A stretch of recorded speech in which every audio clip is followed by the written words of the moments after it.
Perfect with no flaws at all are the laws of Allah. A way of life, a way of life, a way of life, a way of life.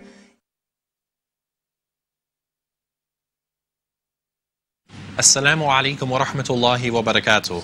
All praise belongs to Allah, and may His peace and blessings be upon His Prophet Muhammad sallallahu alaihi wasallam.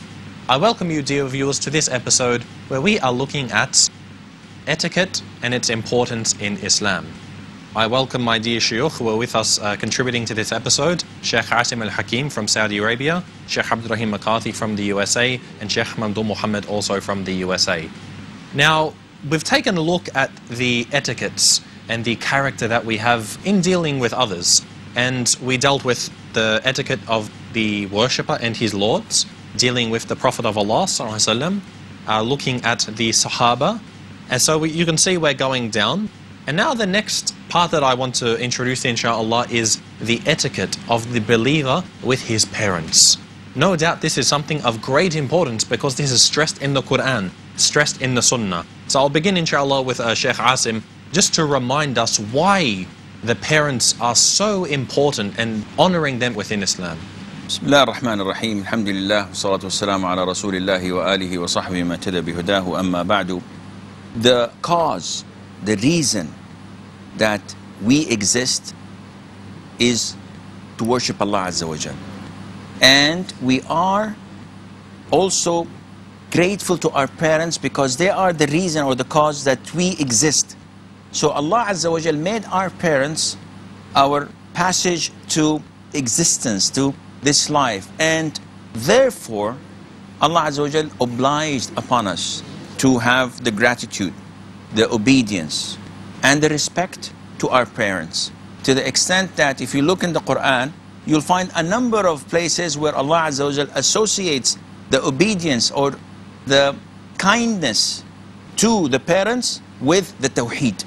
وَقَضَى رَبُّكَ أَلَّا تَعْبُدُوا إِلَّا إِيَّاهُ وَبِالْوَالِدَيْنِ إِحْسَانًا. Allah Azza wa Jal has ruled that you should not worship any other with Him and that you treat your parents well. So a Muslim looks at his parents as something that is so precious, that is so important in his life, that when talking to them, there has to be an etiquette to be followed. Not like you're talking to your brother or to your boss. You talk to them in a fashion, as we will inshallah come to indicate how the Salaf used to treat their parents. I'd like to add here something that many stories in the Quran that would reflect exactly the same. See the story of Ibrahim alayhi salam taking his son to slaughter him according to the dream that he had seen. And we know that the dreams of the messengers of Allah are nothing but the truth. Revelation from Allah. The revelation from Allah. Then we understand from this story that he talked to his son. He said that inni ara fil manami anni adbahk. I have seen in my dream that I'm slaughtering you. You know that we know that it was very hard on Ibrahim alayhi salam. It's so difficult situation that perhaps only the messenger of Allah subhanahu wa ta'ala can deal with it. Then he related the message to his son, and the son, yes, submitted to the will of Allah subhanahu wa ta'ala and showed love and respect for his father by even the language that he used. He used the word Ya Abat, oh my beloved father. He could have said Ya Abi, but even it shows you that how much respect he had, although he was about to be slaughtered. Just few minutes before he's going to be slaughtered, he's still talking to his father with this respect because he is an embodiment of a Muslim. He's a Muslim son, Ismail alayhi salam. So this is one of the examples that every Muslim knows, and we try to demonstrate this in our lives. Sheikh Mamdou? Yes, please. If you can remind us with the 4 ayahs where Ibrahim, peace be upon him, was talking to his father. When he said, oh my father, I have been given knowledge from Allah Azza wa Jal that you don't have, and Ya Abati. Again, he's using 4 times. Yes, he is using that don't follow the shaitan, and then you will be an ally with the shaitan. Oh father, I am afraid that Allah Azza wa Jal would send his wrath upon you, and then you will become with the shaitan, and so on. So, and his father would respond to him in a very tough way. Then the answer He from would stay in a respectful way. yeah, still respecting him. SubhanAllah, I think, the adab or the etiquette with the parents, it really shows one of the beauties of Islam. And to the Muslim, it actually increases his faith to show him this is the religion of truth. And even the non-Muslims, when they hear about this, they're amazed, because obviously, as we know, when they're coming from the West, people who grew up in the West, and perhaps a lot of times we might have mistreated our parents, raised our voice to them, talked back to them. We've even seen people physically fight.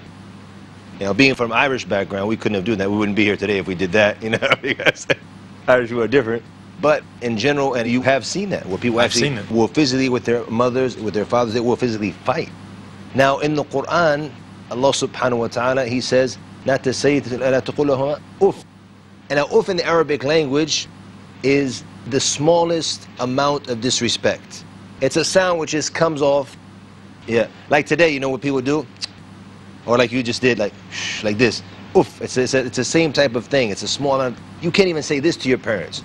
And you see the effect it has on the Muslims, even till today, alhamdulillah. And this is one of the things that, wallahi, we can be proud of as Muslims. Very proud of.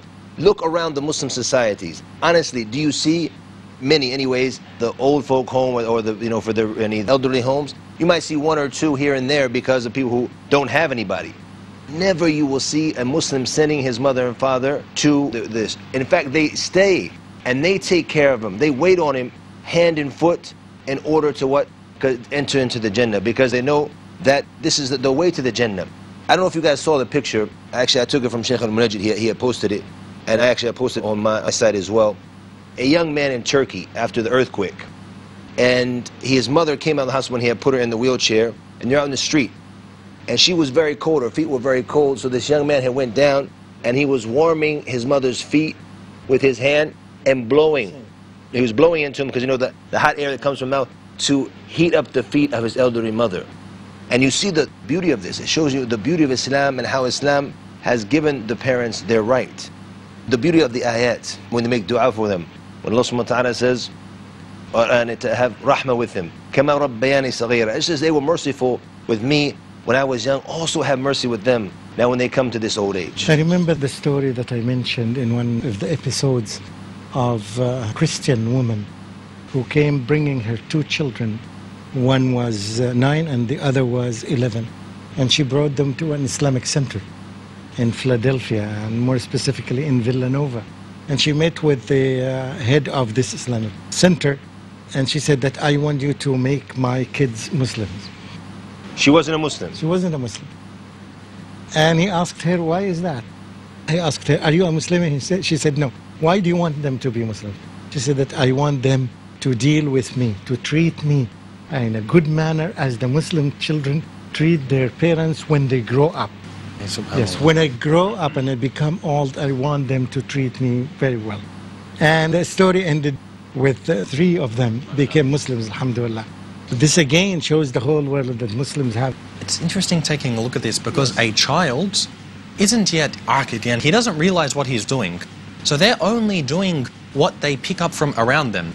So you'd see that a child disrespecting their parents means they haven't been raised properly. It's not because they've rationally thought I should treat my parents wrong. They haven't been taught the right way. And you see, as you've pointed out, comparing the Muslim who speaks to the parents in a kind way. One thing that amazed me, like as you mentioned, growing up, Irish, Italian background, I could never call my relatives except by their title. It was forbidden for me to call them by their name. It was always dear uncle or something like this. And I remember one of my neighbors, he would call his mother by her first name. Even I couldn't bear this. How can you call your mother by her first name? It's no surprise that later on, he would even strike his mother. Now you see again, if a child, if they were left to go astray or just to follow what the people were doing, you see many of them might eventually do this. But like as you mentioned, having that upbringing with Islam, we train the children so that for the rest of their life they're going to be like this man in Turkey. This didn't come by coincidence, it comes by Islam. And the famous hadith of the Prophet ﷺ, very famous hadith, almost every Muslim knows it. The one who came to the Prophet ﷺ and asked him, who deserves my company, my companionship? And then the Prophet ﷺ said that, your mother. And then, and who else? And then he said, your mother. Then who else? He said, then your mother. And then who else? And then your father. And by the way, this is, how do you call it, 2-in-1. It serves us and shows us the beauty of Islam in raising the children to love their parents. And it shows us also the status of women in Islam. 75%. 75%, yes, is given to the mother, and 25% is given to the poor father.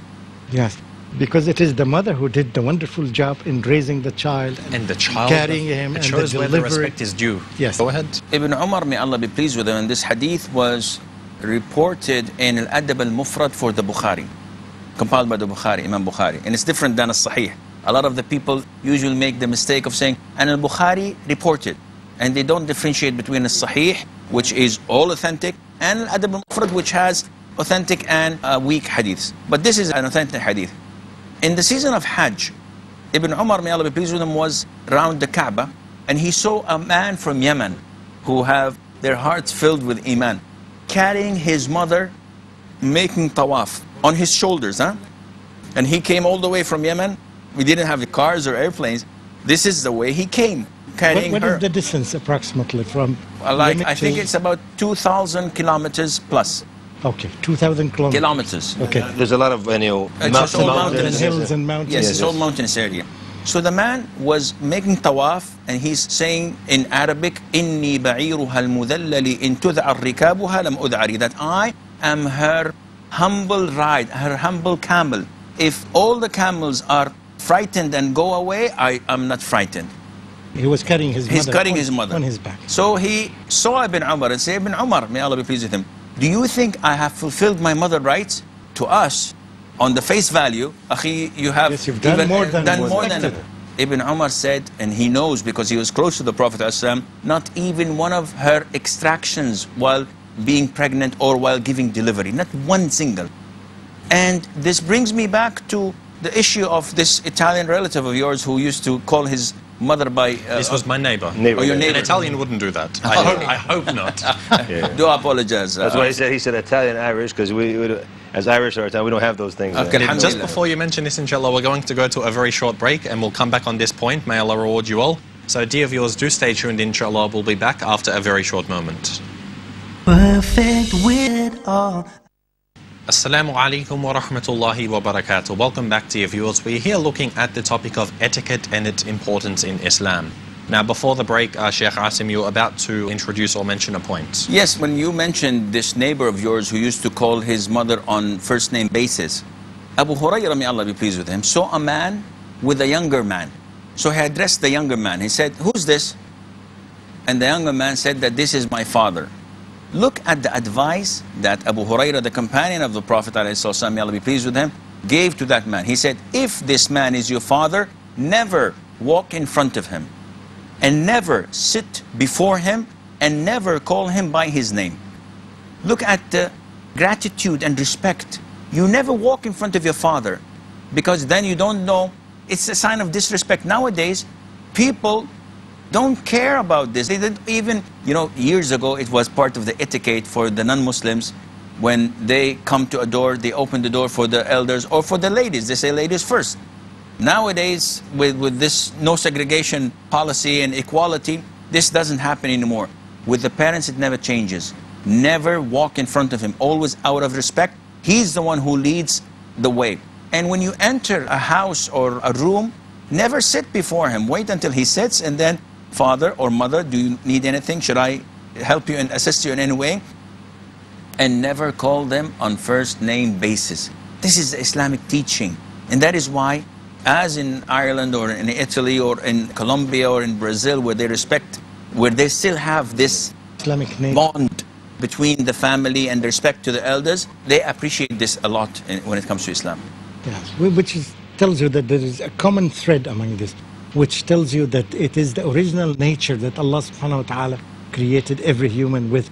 It's so common. It's in our blood, it's in our DNA that we love and respect our parents. And this shows that Islam is the only religion perhaps that kept all these etiquettes since Adam alayhi salam until nowadays. So it's not cultural. Yeah. You can see it in China, you can see it in Japan, you can see it in the Philippines, and I believe that the Filipinos are the fastest reverting nationality to Islam. because they have this, they're so close to Islam, alhamdulillah. So many But parts. the astonishing thing that this is not cultural. It is not? It is part of your religion. And I believe that if you look at the hadiths that highlight the position of the parents, it is mind-blowing when the Prophet tells us, alayhi salatu wasalam, that the father is the middle gate to paradise. So you keep that gate or you lose it. Meaning if you are disobedient, disrespectful to your parent, you may face the punishment of not being deprived from entering Jannah. Not only the father, even the mother. When the companion came to the Prophet ﷺ and he wanted to go for jihad, and he wanted to fight for the cause of Allah, and he asked him, do you have a mother? And he said, yes. And the Prophet told him, ﷺ, ilzam rijlayha, yani associate yourself and try to be next to her feet. Why? Because al-jannatu thamma, because paradise is there. And the hadith of the three who were trapped in a cave and a big rock came and blocked their way out. Each one started to ask Allah with the best deed he did. What one of them, what his one deed? of them, when I was just listening to the story in the morning, actually on the way to work, Sheikh Mbaz, may Allah have mercy upon him, he was talking about the issue of the tawassul, that you only make dua to Allah subhanahu wa ta'ala, and one of the ways you can do it is through your good deeds. So he said, you know, what they did, they said to make dua through our good deeds. So one of them had said that I had something he did every night, that his mother and father, that after he milked their sheep, he would not let anybody drink before his mother and father. They would drink first, and then he would go give it to the kids and to the rest of the family. And what happened that night, he was busy out doing his work, and he came home late and found his parents sleeping before he could milk the sheep for them. So he said he stood there, awaiting quietly, even though his kids were crying at his feet from the hunger they wanted. And he said, I would not let anybody drink before my mother and father out of the respect that he had for them. Yeah, subhanAllah. Now, I'm going to ask a question. It happens quite often that someone hears all of these ahadith, all of these commands, respecting your parents, but they're going to think it's somebody else's parents, and they're always going to say, well, my parents, maybe they're non-Muslim. My parents, they're not the same as the parents of Sahaba. They, you know, sometimes abuse me, they disrespect me, they don't look after me. Is there this, you know, exemption that it means, you know, well, if your parents don't look after you, then okay, you don't have to look after them? Allah made this clear in the Quran, subhanAllah. And then وَمَا فَرَطْنَا فِي الْكِتَابِ مِنْ شَيْءٍ. There's nothing that Allah subhanahu wa ta'ala left out from the book. If you don't, and you find it either in the Quran and the Sunnah of the Prophet sallallahu alaihi wasallam, both which are forms of revelation. When he said in the Quran, if they call you to shirk, it's the only exception. Only exception. Otherwise, you treat them exactly as you treat even if they're wrong. Muslim. And you can tell us about how do you behave with your parents after you became a Muslim? Alhamdulillah, even Abdurrahim would be able to, I suppose, say. Good myself, I was a good kid growing up, alhamdulillah. Yeah, all of you. Knowing as a Muslim, my mother loves to bring this point. Like when she found out that I have to obey her, yeah, she said, this works pretty well for me. It's like when your wife found out that she doesn't have to work, and you have to... They're happy. My mother, no doubt she respects this. She knows, and I hope she can always continue to rely upon this. If she needs something, I'll do it. And even, you know, sometimes because I feel she feels bad, because my other brothers might not do it, so she knows she can put it on me, but she doesn't. So I think ahead, and I realize if there's something, and it's my pleasure to look after her. And to tell you a story, I heard my grandfather talking to one of his old army buddies on the telephone. And he was talking about me and the changes he saw in me. He said, I don't know what it is, what they have, these Muslims, you know. Some magic or something. Yeah, these Muslims. But he said they have this mosque he goes through, they have the Quran, you know, that they read and this type of thing. But he said, you know, the changes in this boy are miraculous. He said never he raises his voice to us now. I'm only Muslim like a month now when I heard this story. And he said never he raises his voice. He'll tell him to do something, he does it immediately. And he never backtalks, never does this. He said he comes in on time now. Because sometimes I would leave astaghfirullah. And when I became Muslim, I was only 18, so I was on a wrong path. I would leave during the afternoon time and come back the next day. And actually during that time my mother had moved, so I was actually living with them. So this was really frustrating for them. Because my grandparents come from the countryside, and I used to do something like this. I'm coming from the city. So it was something really strange for them. So when they saw this miraculous change in just a month's time, they were really impressed. He was bragging. Even though he was a non-Muslim, he was bragging to his friends about the changes that Islam had done to me. If I may, nowadays I get a lot of emails from brothers and sisters complaining of the rudeness the viciousness, the bad attitude of their parents. And they say, I cannot take it. I have to, stand up and I have to fight. And sometimes I raise my voice, sometimes I say bad things. So what's the ruling on this? And I always tell them, when your parents are good for you, the logical thing is that you're good for them. So there's no test. Anyone who does good for you, by default, you're going to be kind to him, even if he's a non-Muslim. But the test from Allah Azza wa Jal is when they are not so good to you. So what you're doing is a fulfillment of Allah's commandment, not because they're good to you or bad to you. You're doing it as a form of worship.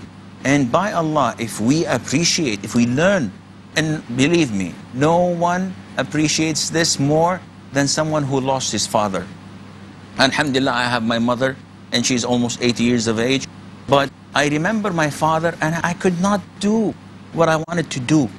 And I don't know if Allah Azza wa Jal has tested me to be around him when he was alive. Would I have done the things that I'm thinking of doing? So when you look at your mother, if you still have your mother, or if you still have your parents, they are your gateway to paradise. Akhi, go out of your way. Some people don't even visit their parents except once a week, and they live in the same city. I will take it one step further. The etiquette that we're talking about is not just with the Muslim parents. It is so wide that includes all human beings. The hadith of the Prophet ﷺ, when he told us, don't be imma, don't be a person who just follow blindly what people do. This hadith is a little bit weak. It's not not authentic. لا يكون أحدكم إمعة إن أحسن الناس أحسن ونساء أساء.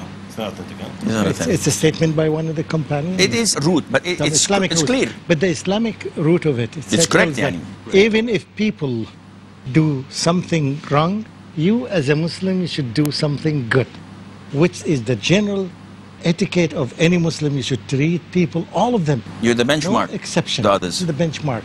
Dealing with people in general, it has to be in a very good manner. What is missing is the application, and we wish that Muslims would increase the amount of their knowledge, and so they would learn these things and immediately they apply them. And just I remember one time when I was in Kuwait, and the Kuwaitis, I really loved the relationship they had with their parents, very strong. And a lot of the youth, they used to like to go out and they would like to hang out, and they have the Diwaniyah where they go. This one brother, he would disappear all the time at Maghrib, and I really liked the guy, so I was like, where are you? Let's go hang out, let's go to this place. He said, I can't. He said, I have, for several years. He said, every single day after I pray Maghrib, I have to go kiss my mother on her head and have a funjan of qahwa, a glass of coffee with her. And he said, if I don't do it, I don't feel complete, and she gets worried. So he said, I know she doesn't like this. So he said, every day I go to her. And sometimes, with your boys, you're having fun, and he gets up and he goes to his mother, and I love that. If we maybe could end the episode, if you could remind us about the story of the one who didn't become a Sahabi, who was in Yemen. The Prophet ﷺ, he gave glad tidings. Inshallah, we'll leave this for a coming episode, inshallah. May Allah reward you all. It's been very good being in your company, being able to share with you. And may Allah reward you also, our dear viewers. And we hope, inshallah, that you've benefited from the programs. Until then, I greet you all. Assalamu alaikum wa rahmatullahi wa barakatuh. A way of life, a way of life, a way of life.